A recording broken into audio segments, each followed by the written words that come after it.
Hello and welcome back to Slaying the Craft, the show where we go inside the mind of a thriller writer.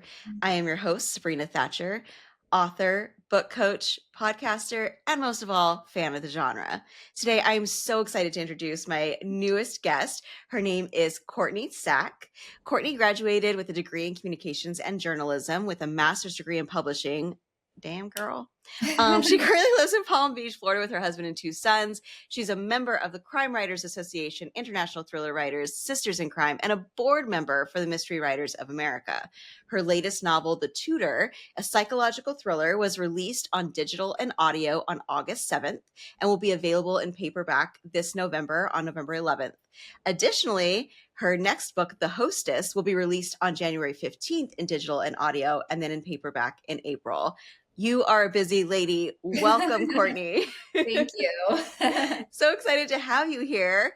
I'm so excited How cool to have Thank you for having me. these two books. Like they're coming out pretty quick. So what's So the third one comes out in June. So oh my gosh. Okay, so were you like, sorry to like sidetrack, did you get like a 3-book like contract deal? Like you got 2 books in a year? Oh man. Good for you. Fortunately they were already written. So that helps. That helps a ton. Yes. My editor, Audrey Litton at Hodder, she came across The Tutor and liked it so much. She said to my agent, "Have you written anything else?" And so I gave the other 2 and she bought all 3. And that's amazing. They've been doing this a digital first approach. So that's why it's like August, January, June. So I'm in the middle of riding that wave right now. Oh my gosh, that is so amazing. How's the year been? Has it been a little like crazy, or are you just like, well, this is happening? It's picked up a lot. I mean, I've done obviously a lot of traveling. I went to the Hamptons Whodunit in April, and then I went to Sleuth Fest in St. Petersburg, followed by Thriller Fest. And my publisher is under Hachette UK, Hodder Stoughton. Okay. So I went to Harrogate in the UK. Oh my gosh, you got to so many amazing places this year. And then we just were talking about BoucherCon. Like, exactly. What? That's amazing. Yeah, but it's funny. I don't have anything now until the Creepy Book Club in Arizona. That's going to be in February. And I'm like, I feel like I'm missing something. I should should be somewhere. Yeah. I will be there too at the Creepy Book Club retreat. Awesome. Yes, I'm so excited. Okay, so let's get back and talk about your stories. Let's talk about first The Tutor. So tell me what this is about. And I've got lots of questions about it because I started reading it yesterday and I was like, ooh, great. So this story follows this woman named Rose. She's a widow, but she's dedicated mother to her 14-year-old son, James. She meets and falls in love with this guy, Grant, and shortly after they get married, his mother, Evelyn, gets diagnosed with Parkinson's. And so he asks his new family if they'd be willing to move from New York to Palm Beach in with her so they could take care of her. Now, the thing is that Grant comes from a generational wealthy family, and Evelyn is, used to her privilege and getting her way. And she makes it clear very early on to Rose that she doesn't think she's good enough for her son, Grant, and will resort to bribery and even blackmail to get her to see things her way. Meanwhile, Rose discovers that Grant's father passed away 20 years ago, actually under suspicious circumstances. So she starts doing a little digging herself. And then, of course, we have Isabel, who is this woman who has been obsessed with this family for quite some time. She has literally followed them from New York to Palm Beach and has edged her way into this family as the son's tutor because what she has to reveal is going to rock this family's foundation to its very core. Ooh, I'm so fascinated by this. So I love the 3 characters. You have their distinct voices, which is really interesting. Isabel's at the beginning, the opening scene with her, of her like watching. I was like, ooh, you are creepy. I don't know about this.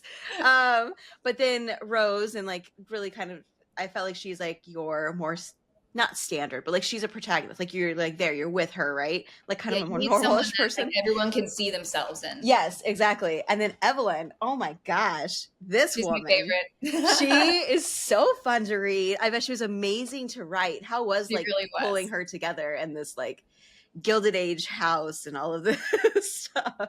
Yeah, I kind of had like Allison Janney in mind from Palm Royale. Like okay, someone that can just like lay in on somebody and just still have a pretty smile on her face holding her martini. Yeah, she sounds amazing. So what excited you most about this story? Like of all the ideas you have, like what was it about this story that was like, this is the one? It was one of those things. So my husband and I are originally from New York, New Jersey area, and when my son was 18 months old, my husband's job moved us down here. And leaving him with a babysitter for the first time was just very obviously nerve-wracking because we knew no one down here. So I mean, I was very grateful for care.com and the ability to like have background checks and stuff, but like, yeah, there was no friend or family recommendations or anything like that. It was just And especially when they're that age, they can't tell you if something's wrong. So I've always had that like nervousness. Yeah. And I kind of thought like in this day and age, like how can someone even really sneak into someone's house and sort of do this anymore because of all the background checks and things like that. But of course, there's always a first time for everything. Yeah. That also helps the matter. And, the interesting thing with Isabel is that she actually did, she worked at the school that the son did in New York. And that's when she kind of discovered this secret and became obsessed with them. And then when she figures out that he's being transferred, she finds out where, and it turns out there's a maternity leave opening up and she sneaks her way in there. So Rose is a good mom. I mean, she didn't just like randomly go, oh yeah, sure, whatever. She went, oh, you said that you went to this school, and she checked and she was there. And then she's currently at the school her son's at. Of course, that seems legit. Yeah, it makes like a nice connection. Like that's going to be good. That's good for him to like have somebody from home or whatever. Yeah, because he's starting at the most prestigious school in the country, and she wants him to. She cares about him. She wants him to keep up. So when this person offers tutoring, she's like, yeah, please. Mm-hmm. Oh my goodness. Okay, so how many drafts did it take you to write this book? So it's funny. This one in particular was definitely a couple. So I had started this book when I was on submission for an agent. And so the book that's actually coming out in June, The Aunt, is the one that got me my agent. Oh, hold on one second. Listeners, this is like, let's just take a step back a second. You'll have 2 books that have been out before the book that you got your agent with is coming out. So just because you get an agent with the book doesn't mean, and you don't get like out or you don't sell it, whatever, it doesn't mean it won't come out later. Or if you don't get it picked up by an agent, you can still use it later. Anyway, I'm just like, it's just this thing, like so many people I know are going through this right now. And it's like, it's okay. Absolutely. I think it was on Threads or something. Somebody was really heartbroken because they had fell in love with this book that they wrote. It got them their agent and they went through submissions and, they couldn't find anyone and they thought it was dead in the water. I mean, I thought The Aunt was dead in the water. And then it just so happened that my next book that went on submission was powerful enough that the editor went, what else has she written? I want it all. Yeah. So you never really know. So don't get too upset because it could come back years from now. You don't know. Yeah. Absolutely. Absolutely. Yeah. Okay. So drafts, you were saying you were writing drafts. So I had written that first draft and, once I got my agent, I was so happy. I was like an eager puppy. I'm like, and I wrote something else. Of course. Why would you be like, guess what? You just signed me and I have more stuff for you. Like, I'm going to be such a great client. Exactly. And then more I thought about it, I was like, it's kind of predictable. Like there wasn't a lot that stood out about it. And so when we started getting all the rejections from the Aunt and we realized like, this may not work here. Again, my agent is also UK based. I went through submissions with the US and I got like 240 rejections. Like it's real. And then I went, well, most of my favorite authors are in the UK. So let me try, that market. Although the Tutor and the Aunt take place in Palm Beach, which I don't know if that resonates well in the UK. Yeah. Well, you know what? Like I love reading a British story. So I can't think that they don't like to read American based. Exactly. You know what I mean? As well. Like, yeah, it's just a matter of whether or not they can understand the specific culture of like Palm Beach. But, so that first time around, the feedback was this was good, but, it's probably something that's better releasing in the US. And so, I told my agent, I was like, I really am not comfortable with this Tutor book. I'm going to write something else completely. I was going to trash this. And so I wrote The Hostess, which is coming out in January. And I was waiting for my agent to get me her notes on that because she used to be an editor ahead of time. So what's nice is that I write these drafts and then she'll look at them and do a once over for me as well. That's so nice. Working and stuff. Yeah. Not all agents do that. It really depends on who you have. And so I was waiting on her notes and she kind of comes back to me. She's like, okay, so don't be mad.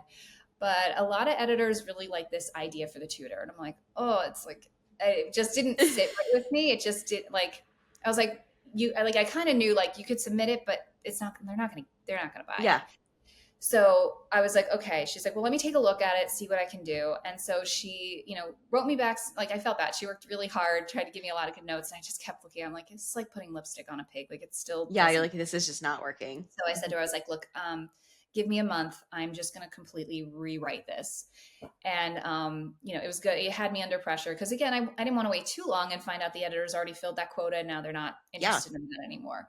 And so, I was kind of saying it kind of felt like, I wrote it for myself initially, back when I didn't even think it would see the light of day. And it's kind of like when you study for a test and you're like, yeah, I got to study for this test. But then if you suddenly hear the teacher's going to take all your answers and like put them on the board for everyone to see, and you're like, oh, like now I I really got to study. Yeah. So there was a certain level of like, every time I got to a part that was like sort of lean, I think that's what kind of a lot of people have been liking about this book is like, it starts off and they're like, oh yeah, I see where it's going. And then right when you get to that point, they're like, oh wait, no, that's not. And so that was kind of that's the every time I got to this, it was like, yeah, how do I throw this on its head now? Like, what can we do? Like, let's pull it this way. And then it's like, all right.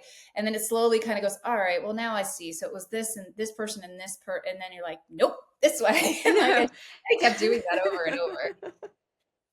That's like what's so fun about doing, I think, with doing mysteries and thrillers is that and I don't write any outside of the genre, so I can't speak to any other experience. But to me, what I think is so fun is because you're literally looking at every like potential thing and saying, how could I make this where someone's not going to expect it? Like it's just the game that you play with yourself and then with the reader is such a fun part of the it's also hard, but it is the fun part of the writing experience. No, it's a lot of fun. And you're like you said, it's a delicate balance because you can't just like throw in something out of nowhere and make because that's going to piss off readers. Exactly. And that's the thing. I'm a reader over everything else. So I have to know like if I'm going to be infuriated by this, so is somebody else. And so like how do we make this in a way that like, it comes out unexpectedly, but it also makes sense. Yeah. Right.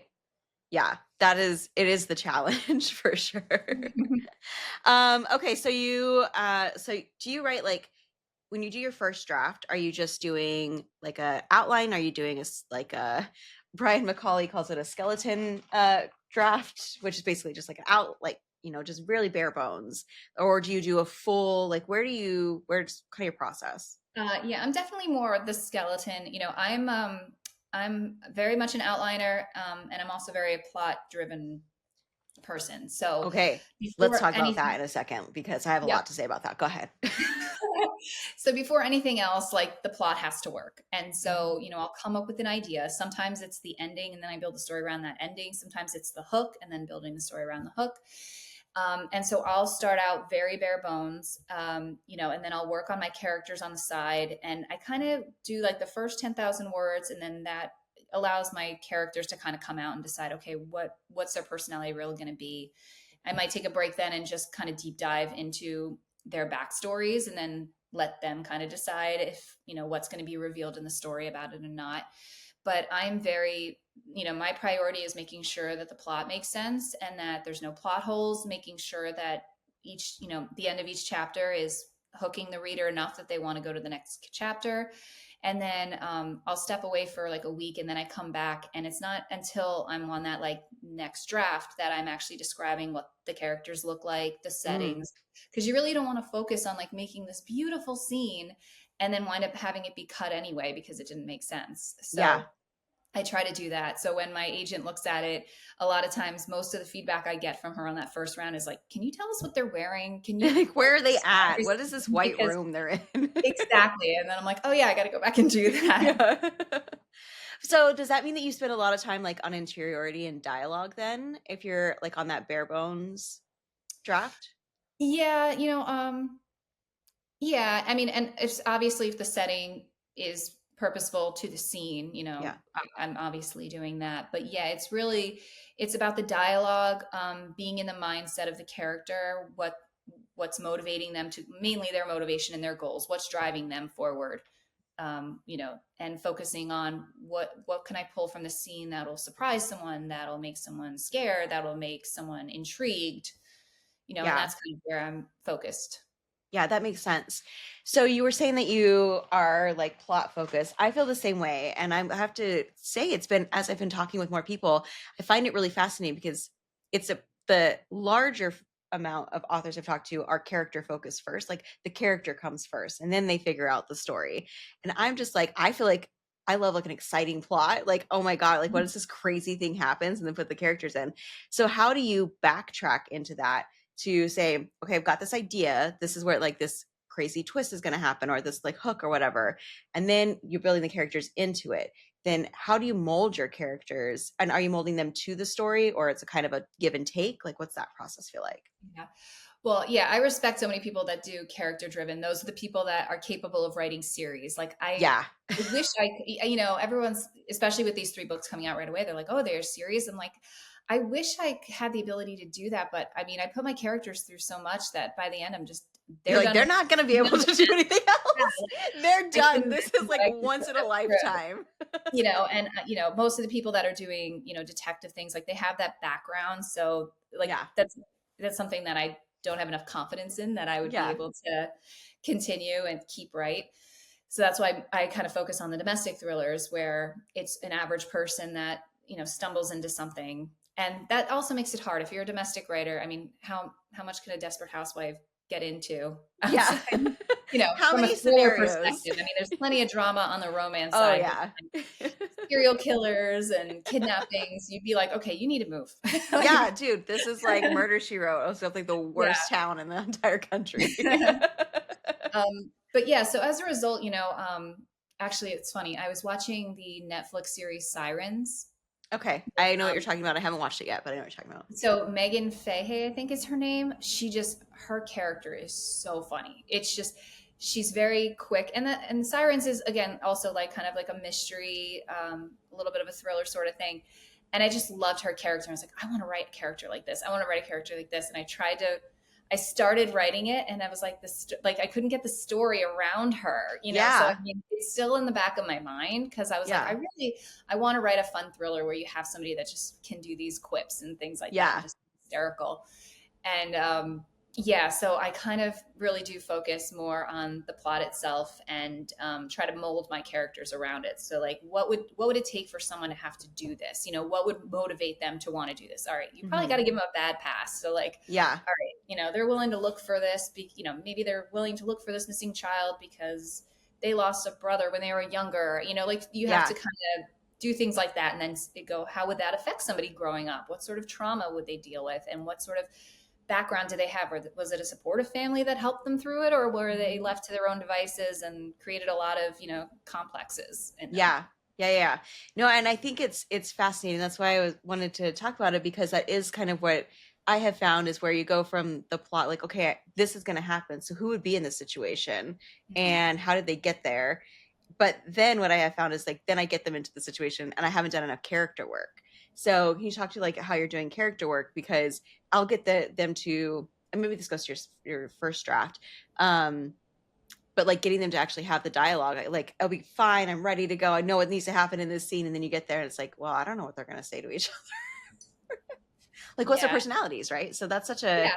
difficult thing And you still to have to figure go back out. and change that. I mean, there are times where I've had like a character walk in and he's like, he almost comes off like too evil, and you're like, okay, I gotta like dial this Just twirly bring him back. mustache back. Okay, well, like maybe I shouldn't make him, but like I want people to hate him, but how do I? But like they still have to save a cat on some level, you know? Like Yes. you really have to be like, you want your readers to feel like, I don't like this person, but I understand why they think in their mind this is okay. Yeah. That's why people love Dexter. I mean, like Oh my he's a God, serial Dexter. killer, but he's But killing you men. love him. How can you Right. not love him? Okay. So what was the most fun part of writing The Tutor? Probably the ending, because normally, like I said, I'm a heavy outliner and I normally know my ending. But because of how quickly I was rewriting this, and my ending was one of the things that was predictable, and that's what I hated about it. Mm-hmm. You know, I kind of just went, all right, I just need to start over and like do it this way. So that was one of the first times where I kind of got a chance to pants, which I'm not Oh, very good fun. at because I wind up writing myself into a corner. Yeah, But yeah, I that's got to easy like to the do. 75% mark and I was like, yeah, no, this has to change. This can't, end like this, because everyone would just be like, oh, okay. You know, Yeah. so how could I, so I had to really think like, what can I do that would really blow people's minds? And I also, you know, I mean, not every book is going to have this, and I'm sure books of mine in the future are not going to have this, but I like having, after I put my characters through everything, I want there to be a hopeful sort of Yeah. ending, not just a Mhm. life sucks and then you die. Yeah. You know, you want them to at least have grown from the experience, working their way towards a better self, whatever, you know, that may be. So this ending allowed me to kind of do that, which I liked. Nice. Okay. Well, very good. What do you want readers to walk away from this book feeling? Um, so one thing that I like to do, kind of one of the reasons I chose Palm Beach as my, you know, the background for this is, you know, I came from New York, New Jersey area, like I said, and you know, coming here, it was like this behind the hedges sort of thing, and it's that people appeal to like the succession and all this stuff, and you know, what I like highlighting here is that there really isn't like, aside from an economic background, like you're still human. You Hmm. can't escape family trauma. You can't escape health issues. You can't escape, you know, a lot of just basic human emotions. And Yeah. so, you know, it's amplified when you you live on this grand scale of life. But to be honest, it's all at the end really the same. Yeah. Family's family, relationships are relationships Yeah. regardless, right? I like that. I think that sounds really amazing. I'm very excited to finish this. I can't wait to see what Evelyn's gonna come up with, because just on it, like, she definitely was just my favorite character. Like, I was just like, I can't wait to get your you're reaction just at the end. crazy. You're just crazy, lady. But I love being in Palm Beach, but also the way that you've just the way that the house is described is like the Gilded Age, and it's like all like antiques and like gold and stuff, right? Like that's what I'm picturing in my head. Exactly. And And yeah. her, you know, and that again was part of building around her personality. You Hmm. know, most people here have, you know, modern updated homes, but she likes showing generational wealth. If I have antiques in my house and my house has looked like this for years, it means like I'm not new money. I've been here Yeah. forever, you know, so Yeah. it's also part of her character. Yeah. Oh, I like that. That looks like her personality. I'm not new money. Exactly. You know, she's got to prove something. Yeah. So, okay, kind of switching gears a little bit. Let's talk a little bit about why you are writing the dark and twisted. Like, what drew you to this genre? And I know you've written women's fiction before, so like, what's the difference? What made you say like, okay, let's get dark with it? Part of me was just because I like more reading the dark and twisted stuff. Me too. Roman- um, Romantic comedies are a lot of fun. And like everything, they're formulaic, and there are just only so many avenues I could think to really go through. And it just really at that point too, I was also just reading more mystery novels. I love puzzles. So I kind of also went like, no matter how bad a mystery book is, I'm going to finish it because I need to prove I was right or wrong. Yes. Oh, is that the And best? Like, I love to be surprised, but it's so validating when I'm just like, ooh, I figured it out and I was right. yeah, exactly. Or you get like, you know, because I mean, there's times too where I get to the middle of something and I'm like, oh, this looks so predictable. I mean, it's kind of like the Tutor. A lot of people go, oh, I know where this is going. But if Yeah. you finish it, you're like, oh no, that That's was not what I thought. absolutely not what I was expecting. And then you kind of also like when I've read books like that, I've been like, I'm glad I stuck with it. I'm glad I finished it. Yeah. That blew my mind, and now this is my favorite author. You know, like it's been Yeah. kind of It's interesting. true. And, you know, I love romance too, but you know, you kind of always know they're going to get back together in the end. And I like not knowing the ending. You know, some of these endings are just really, they blow your mind, which I love. Yeah. With like thrillers and mysteries, there's like, we have an expectation as readers of a twist, of something that's different. So it would be interesting. I find it interesting, people who do the genre blending, how do they bring those rules together and be able to pull off all of the different pieces. Yeah, you got to hit all the beats and everything. Yeah, like there's gonna have to be, be if you're doing it. romantic suspense, like is it, or I guess it goes to like, if romantic suspense, is romance the primary or is it the secondary? And then maybe that's how you're like deciding your rules and what genres or what tropes and stuff you're gonna play with and stuff. Yeah, I feel like you have to do like the first 50% is the romance, and then you just completely go batshit. Go the other way. The guy you fell in love with has been a serial killer the whole time. Exactly. Okay, so if you could teach a writer like a new writer one thing, what would it be, and can you teach me right now? Um, are you talking about from a craft perspective or from just like an Either. overall? Yeah, either way. If you're like, if there's a new writer out there and they're like, what should I know? What's like the first thing you're like, this, you need to know this? One of the first lessons that I ever got, I really never took writing lessons before. I mean, I was just always an avid reader, and I was deconstructing books I was reading and seeing what worked and what didn't. I threw out like 5 or 6 books that I've written, and I've had developmental editors look at it and critique it. And one thing that I thought about that was so obvious, again, this was when I started reading mystery thrillers, and like sometimes you get like everybody, no matter who you are, you get the sagging middle, and you have to Yes. figure out how are you going to keep everybody going. Yeah.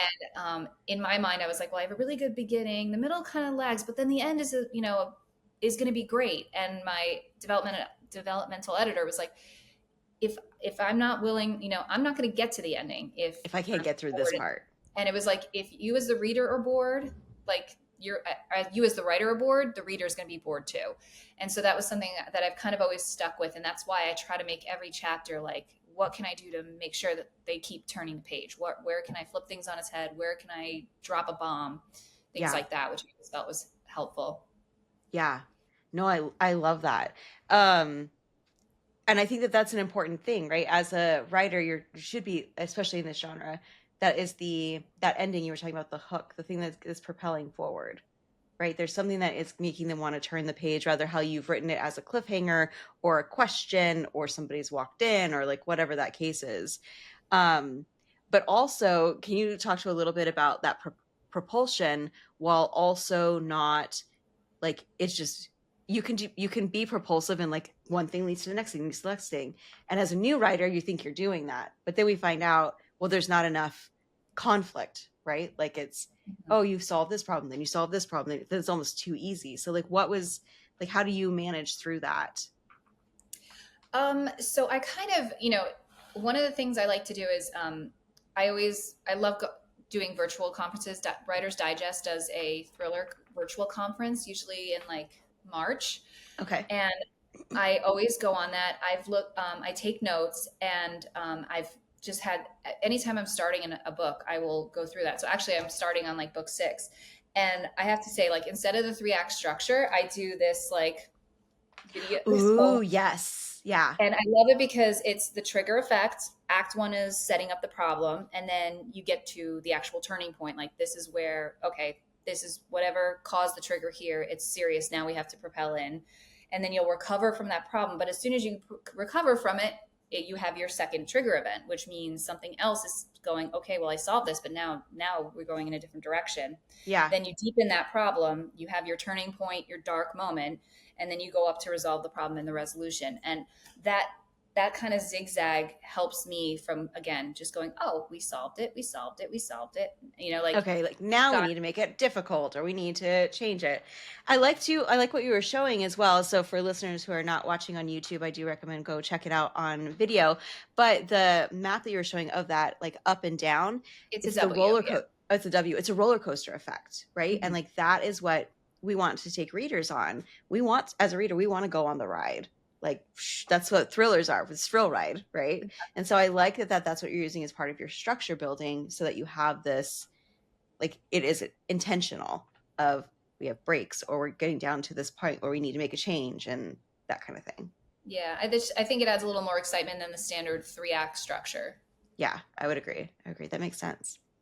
Okay, so if you have, is there like a book or a craft book or show or resource that you use that you think like everybody should check out?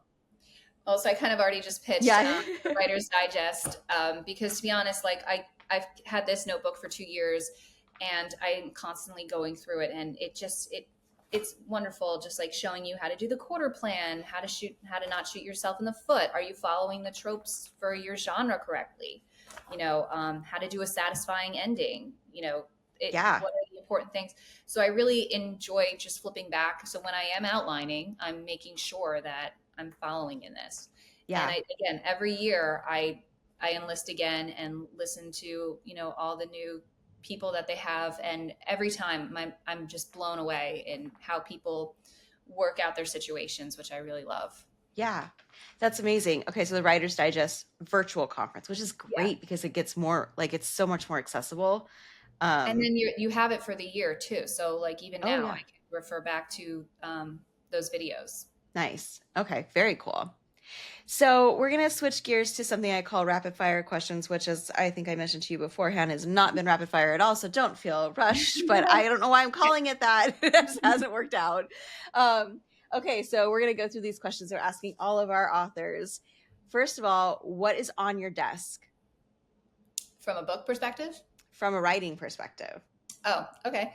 Well, again, I have my notebook that Yeah, I have from Writer's Digest, and I have also another notebook that I use and carry with me everywhere. I have two kids at home, so when I only have as much time to write until I have to go pick them up.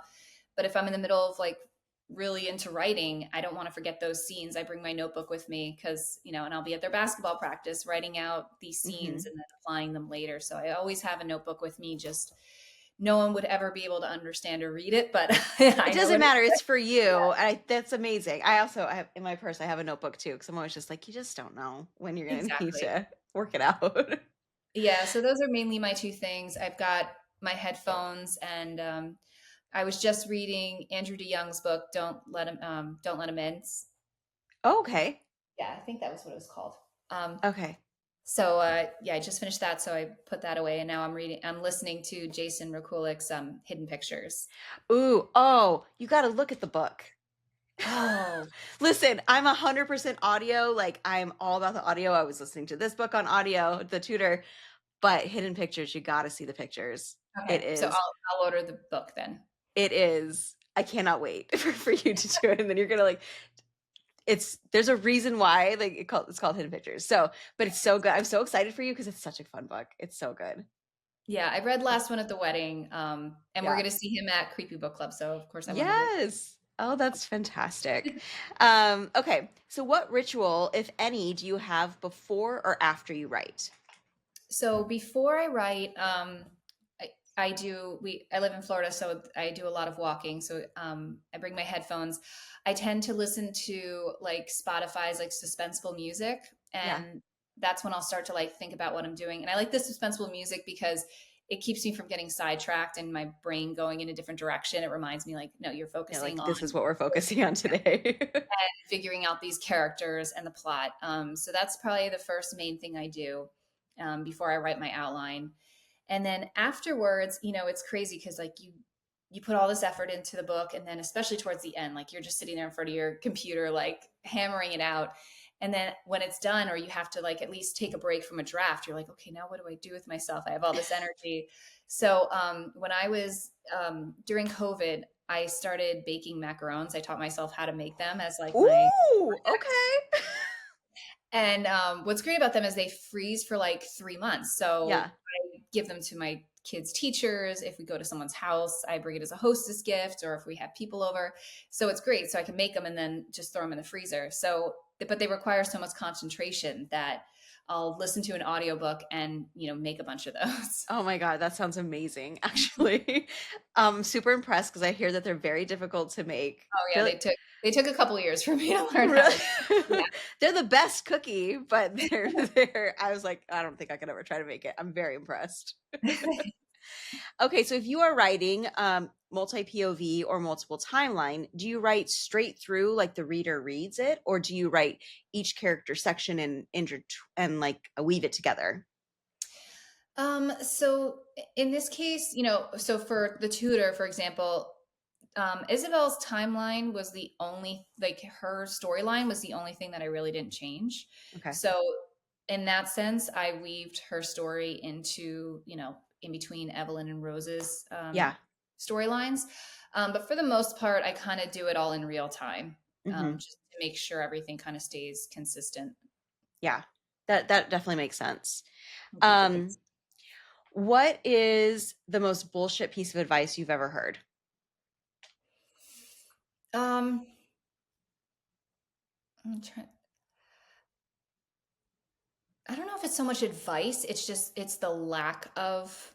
when you have people that say like, oh, it was great, I just wrote a book, and then all of a sudden I got, I sent it to an agent, and then the agent got Oh me yeah, like those dream this situations where you're amazing just like, dream it's not job, like that. and yeah, like I've got like this 27 book deal with a publisher and 2 movie deals, and you're like, nobody, it just doesn't come out of nowhere, one. So I really enjoyed, meeting debut authors, and then being like, they act like this is the first book, but I've written 7 that got thrown out or got rejected. So, Mhm. it's not that easy. It's years and years of work and Yeah. learning from your mistakes and figuring out what works. And even then, you could write the best book in the world and the market doesn't work. So when I wrote 30 Days to 30, I published. So quickly, what that book was about this woman who thinks that by 30 she should have her whole life together and have all the big ticket items, and so she was, Who doesn't? yeah. And so she wanted to have the successful job and the wonderful fiance and the beautiful apartment. And then she gets fired from her job, comes home early. He's cheating on her, and it was his apartment. So now she's forced to move home. And she finds a list she made from high school of 30 things she wanted to accomplish. And she realized there were big things on there, but it was also like, teach myself how to cook, do yoga, have the guts to sing karaoke. And so she spends the next 30 days before her birthday, finding herself and understanding it's more about, the lessons you learn along the way. Yeah. And so I had written this and sent it to a couple agents, and normally like you would just get a flat out negative response, like a standard response. Yeah. And I actually had someone write back to me that said it was really good. They're like, but the market just wasn't there. They were, romance was kind of coming out of favor, and right now we were in the twilight 50 shades. Okay. So unless Yep. we were in either one of those camps, they weren't going Yeah. anywhere. And then, but she had said, but I highly suggest that you self-publish this. And so I kind of sat on it. I didn't have the confidence to self-publish. I was like, I don't know what I'm doing. And finally, like around 6 months before my 30th, my husband was like nudging me. He's like, so, that book you wrote, how that's always been your goal before 30? Like, Yeah. why don't you try? So I wound up doing that, and it taught me a lot. And like one of the things you kind of realize too is a lot of people have this expectation that all I have to do is write the book and then hand it over. Whether Mhm. you're self-publishing or with an agent and a big 5 publisher, you still have to work. You've got to promote yourself. You've got to put yourself out there. You got to hustle.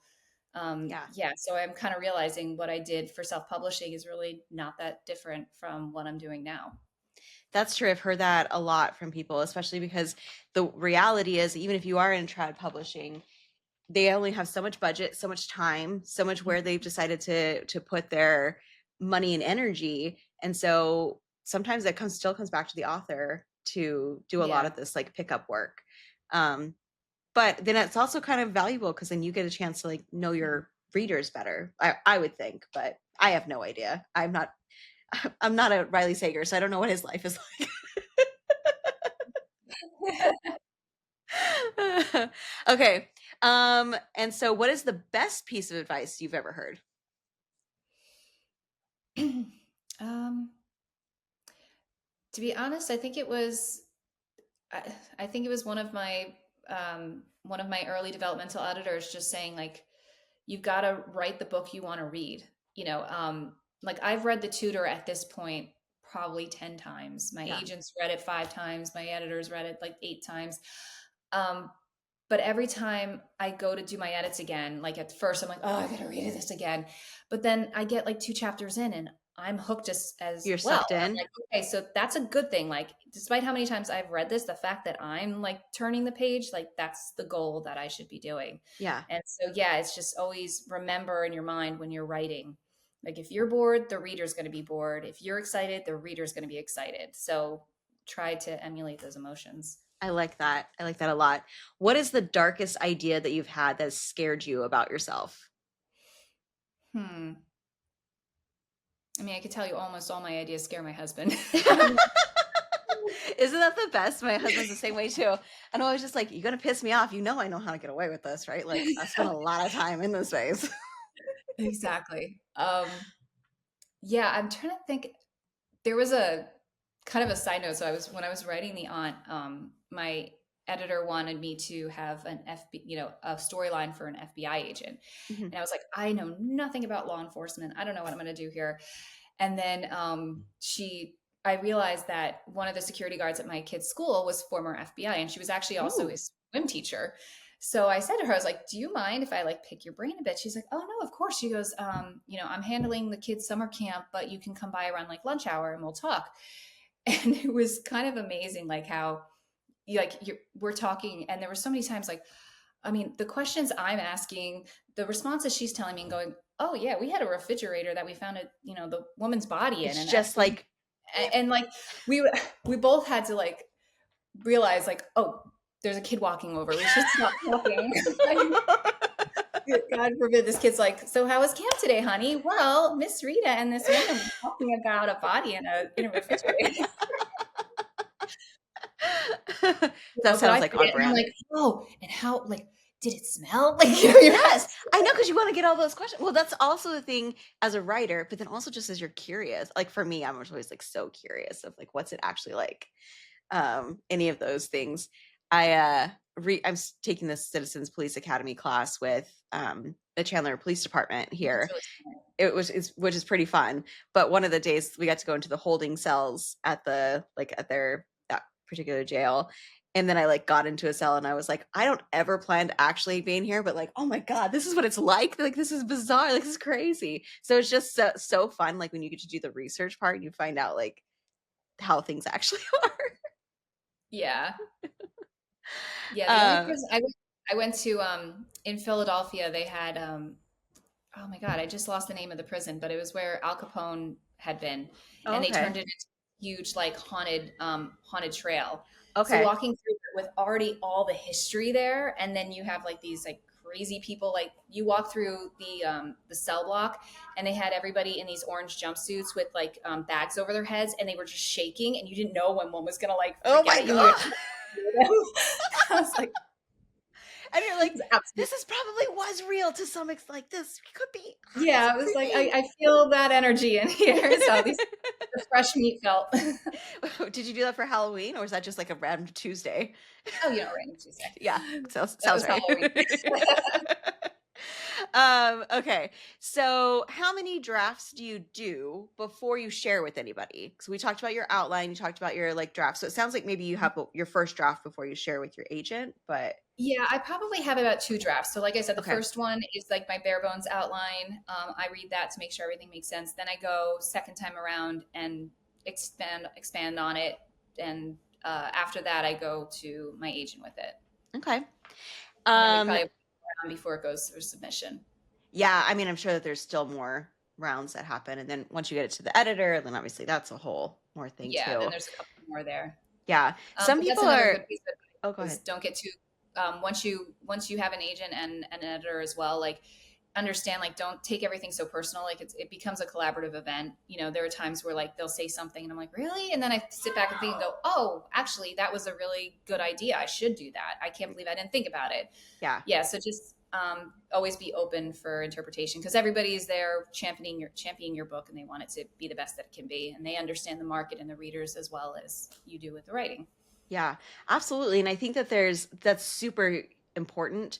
Um, because well, one, you are the authority of your story, but when you sell it, then you're thinking about the other pieces of it too. Like you're trying to sell this. So there's a business component that is different than the art. So Yeah. I totally I get what you're saying, and I think it's interesting because I've met people who have an idea, like their book goes out, they get picked up the way it is, and then the editor wants to make a major change, and they don't feel right about it. And either they go with it, and it turns out that their gut was right, or they go with it and it turns out like that the editor was right. So it's kind of like you don't really know what's going to happen. But I Yeah, think I at the mean, end of the there's day, you just got to feel yourself. But that's just my yeah. guess. I mean, yeah, at the end of the day, you do have to trust yourself and your gut. And yeah, there's always going to be a right or wrong. I mean, Jason Rekulik told us a story about how when he was working at a publishing office, how, oh my God, my brain is starting to glitch. That's okay. The guy who wrote Silence of the Lambs, Thomas Harris, Thomas Harris. Yeah. Uh-huh. he had gotten feedback from an editor that was like, I had a million notes. They wanted Clarice to have a love interest, and he just was like, no. No. He said no to like everything. Yeah. And it's like been this urban legend that like somebody has a copy of the document that has all these notes, and then Thomas Harris just writing no next to everything. So, but at the same time, he was also established. So he also had a sense of knowing his readership. You know, when you're a debut, you really have to trust When you're a everyone. debut, it is hard. That's It's what I so tell tough. people all the time. Once you get past that, you can break all the rules, do all the things. But it's that Exactly. first piece, like right now, it's so competitive. Well, not right now, but I guess always, but it's so competitive. It's so difficult to get in that you don't want to have any reason for them to say no. Like if you are Yeah. like, my book absolutely has to be 120,000 words. It's a mystery thriller. And that's probably You're giving yourself more barriers, right? Like, exactly. And look, I mean, that being said, doesn't mean you can't stand up for yourself, yeah, you know? absolutely. So there's certain times too, like, I've been kind of going a bit back and forth with my publishers on like the titles chosen and the cover art, because I'm like, well, the story's about this. It doesn't really focus on this, but we're calling it this. And, sometimes there's pushback. Sometimes it's like, okay, yeah, let's see what we can do here. So, I mean, as long as you're handling it the right way and, saying like, here are my concerns, and then they'll listen to you, and then they'll either agree, try it, or they might go, we understand why you see this, but understand that from a marketing perspective, this is how people are going to see it. This is what you need to do. And yeah, I mean, it's all a give and take. Yeah, definitely. Okay, what is your favorite part of the process? I think my favorite part and also the scariest part is when I write the end, because Yeah. I'm like, it's so amazing to be like, oh my God, I did it. I'm done. This is awesome. And then going, all right, well, what do I do next? What if I never have another good idea again? You kind of get this like mini panic. Like, was that it? Did I peak? Like, is Yeah. this Is this all I'm ever going to be able to do? I don't know if I can do it again. Yeah. It is scary. Like, especially, I mean, finishing your first one is already, like, that's a huge accomplishment. And then to then do it again, and then do it again, and then do it again. And then also to keep doing it if you're not getting picked up is very, like, I think people like you who have done that are just so impressive to have that resilience and persistence. You really have to just, like put the blinders on and just keep going. Because if you reflect on it, is it me? Is it this? Like, look, you have editors that you can, like developmental editors that can look at it and tell you like, this part was boring, or this is this.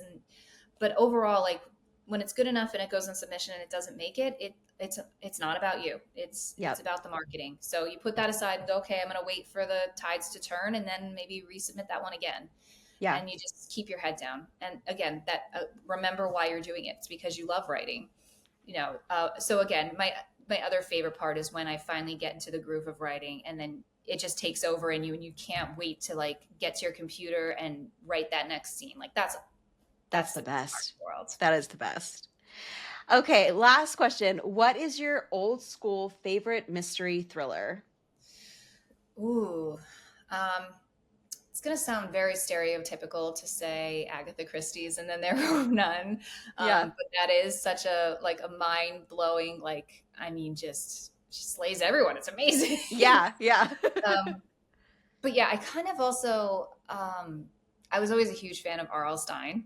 Oh my God. Did you get to meet him when you were at Thriller Fest? Yes. And I got him to sign my book. Oh my God. Excited. It's like every year I'm just like, I love you so much. Like the first time I met him, I think I cried. They straight up just was like, oh my God, you're here. So during his panel, I asked him, what scares him? Like he spent his whole life scaring everybody else.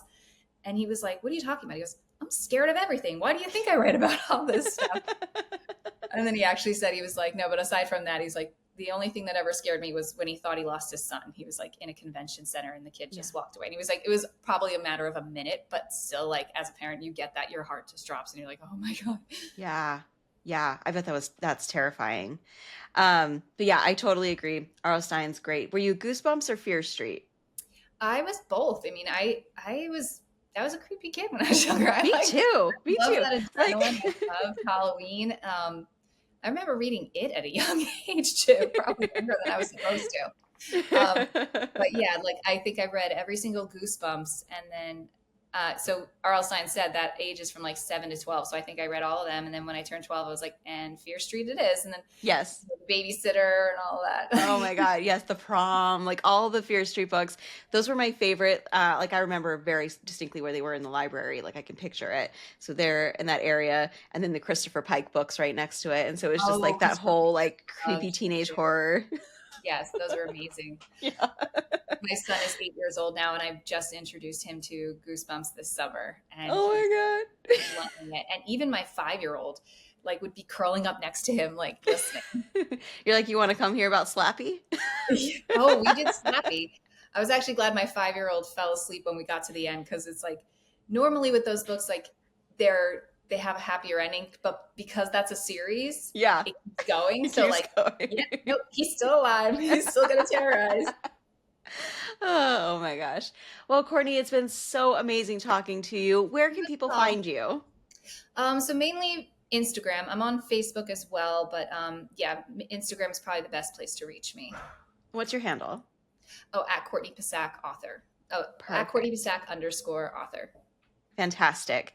And if you would like to find me, you can also find me on Instagram. That's where I hang out, at Sabrina Thatcher author. If you want more information about my book coaching services, you can visit my website at crimeandquill.com.